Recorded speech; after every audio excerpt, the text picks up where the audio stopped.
pandemia, candidato. Claro. Nos momentos mais dramáticos, o senhor imitou pacientes de Covid com falta de ar. Sobre as mortes, o senhor disse, e daí, eu não sou coveiro? O senhor estimulou o uso e usou dinheiro público para comprar medicamento comprovadamente ineficaz contra a Covid. O senhor desestimulou a vacinação. O senhor não teme ser responsabilizado, senão pelos eleitores, pela história? Olha, nós compramos mais de 500 milhões de doses de vacina. Só não se vacinou aqui, eu não quis. Eu acho que vocês dois se vacinaram. Comprada por mim. E em tempo bem mais rápido que outros países, que isso não tinha no mercado. Não poderia eu, num primeiro momento, por exemplo, falar que devíamos assinar certos contratos, como por exemplo com a Pfizer, onde a Pfizer não garantia a entrega da vacina. A primeira vacina no mundo foi dada em dezembro de 2020. Em janeiro, nós já estávamos vacinando no Brasil.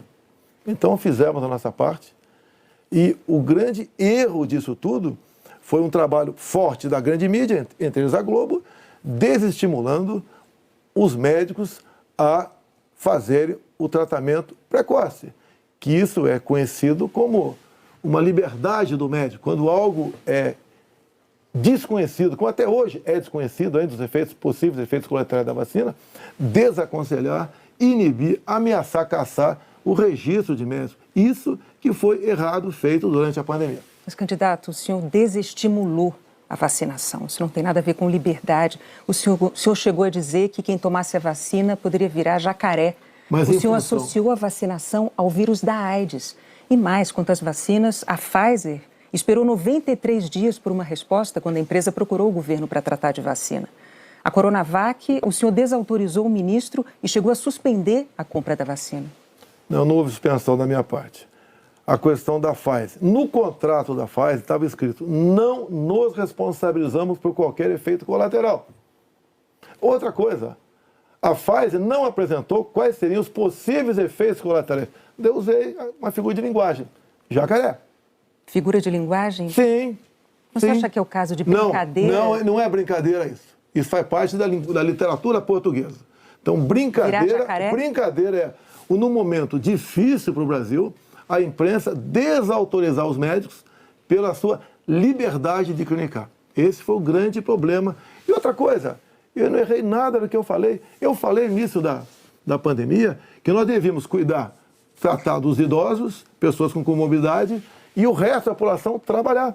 E isso eu falei e não errei. Hoje, muitos países já falam que o lockdown foi um erro, que as pessoas se contaminavam muito mais em casa do que nas ruas. E outra coisa, se falava em fazer o que o lockdown? Lockdown 1 mês, 2 meses no máximo para achatar a curva. Durou mais de 1 ano o lockdown. E até hoje continua gente falecendo por Covid. Ou seja, o lockdown serviu sim para atrapalhar a nossa economia e contaminar mais pessoas ainda em casa. Candidato, mas as medidas socioeconômicas importantíssimas, elas foram adotadas por governos no mundo inteiro justamente para sustentar o fique em casa no pico da pandemia, fique em casa se puder. Para que as pessoas pudessem proteger a própria vida e, ao mesmo tempo, receber um amparo econômico. Para evitar o colapso dos hospitais, aliás, como nós vimos em Manaus.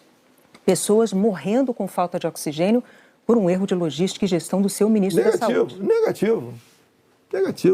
Menos de 48 horas estavam chegando já cilindros lá em Manaus. Lá foi uma coisa atípica, anormal, que aconteceu de uma hora para outra. Menos de 48 horas, cilindros começaram a chegar em Manaus de alguns pontos do Brasil. Fizemos a nossa parte em Manaus. Não faltou da nossa parte recursos bilionários para governadores e prefeitos enfrentarem a Covid, construírem hospitais de campanha. Então fizemos a nossa parte. Raros países do mundo que fez algo melhor do que nós fizemos.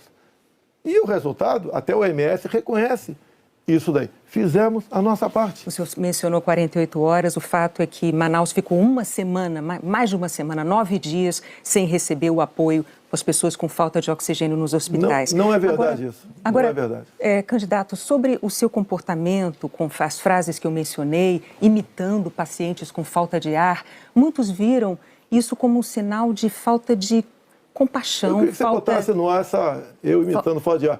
Realmente... Mas falta de compaixão... Ah, bom, então você começou a mudar. Desculpe, você começou a mudar, tudo bem. Para eu completar a minha frase, muitos viram isso como uma falta de compaixão, de solidariedade com os doentes, com as vítimas, com os parentes das vítimas. O senhor se arrepende? A solidariedade, eu me manifestei conversando com o povo nas ruas, visitando a periferia de Brasília, vendo pessoas humildes que foram obrigadas a ficar em casa sem ter um só apoio do governador ou prefeito. Isso que aconteceu. E nós fizemos exatamente o quê? Demos o auxílio emergencial imediatamente.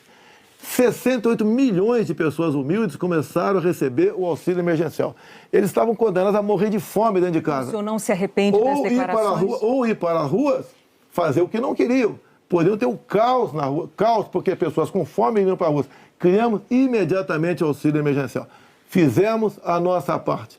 Demos tanto dinheiro para governadores e prefeitos que a gente não tem notícia de eles terem atrasado folha de pagamento ou até mesmo 13º. E quando tivemos a oportunidade de investigar fraudes, aquela CPI do circo feita por Renan Calheiros, Omar Aziz e Randolfo Rodrigues, não quiseram investigar os desvios de recursos enviados para 9 governadores do Nordeste. Fizemos a nossa parte e tratei com muita seriedade essa questão. Agora, não adotei o politicamente correto. Não estimulei. Inclusive, o que eu falei é que quando foi decidido o que era essencial, o trabalho essencial, eu falei, deve ser todo aquele necessário para o homem ou a mulher levar o pão para dentro de casa. A própria MS concordou comigo nessa questão. Então o senhor chama isso de politicamente incorreto? O senhor não se arrepende do seu comportamento, das frases que fez, imitando pessoas com falta de ar, como solidariedade com as famílias que sofreram? Você acabou de falar que eu não imitei falta de ar e voltou a falar em falta de ar novamente. Você voltou a falar em falta de ar novamente. 700 mil mortos. A minha pergunta é muito específica. O senhor se arrepende disso? Lamento as mortes.